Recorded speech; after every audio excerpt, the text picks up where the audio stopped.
আরে বাপ, কত দেরি হয়ে গেল! কটা বাজে দেখি। মালতীকে আমি বলেছিলাম যে আজকে একটু যেন তাড়াতাড়ি কাজে আসে। আমি বেরোবো বলেছিলাম, আমার টাইম হয়ে গেছে। আমি এবার কি করবো? আমি এখন জামা কাপড় ছেড়ে এখন বাসন মাজতে লাগবো? আজকে আসুক, আমি ওকে বলে দেবো তোকে আর কাজ করতে হবে না, অনেক হলো, এরকম করে আর পারা যায় না। আমি এবার 1 মাসের মাইনা ওর যতদিন না আসবে আমি ততদিনে মাইনা কাটবো, দেখে রাখো। এরকম করে কাজে রাখা যাবে না, আমি পারছি না। এই মাসে না 5 দিন কাজে আসেনি, 5 দিনের মাইনা আমি কাটবো, তারপর ওকে আমি পেমেন্ট দেবো।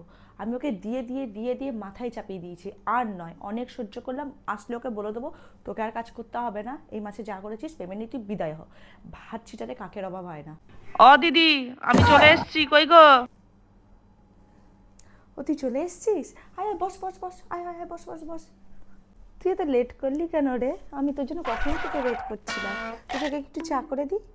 আমি এই তো বেরোবো, আমি রেডি হয়ে বসেছিলাম, তোরই অপেক্ষা করছিলাম। তোকে একটু চা করে দিই? হ্যাঁ, করো তবে। আচ্ছা, হ্যাঁ তোকে একটু চা করে দিই, তারপরেই বেরোবো। আর টিফিনে কি খাবি? কিছু খাবো না। এমা, কিছু খাবি না? তোর জন্য কালকে রুটি রেখে দিয়েছিস, তরকারিটা গরম করে দিই, তুই খেয়ে নিস, ঠিক আছে? যা, কি ঘরটা মুছে নে। তুই আসছিলিস না, আমার কত চিন্তা হচ্ছিল। যা। আমার কথাগুলো কি ও বাইরে থেকে শুনলো কে জানে? একবার জিজ্ঞেস করি তোকে।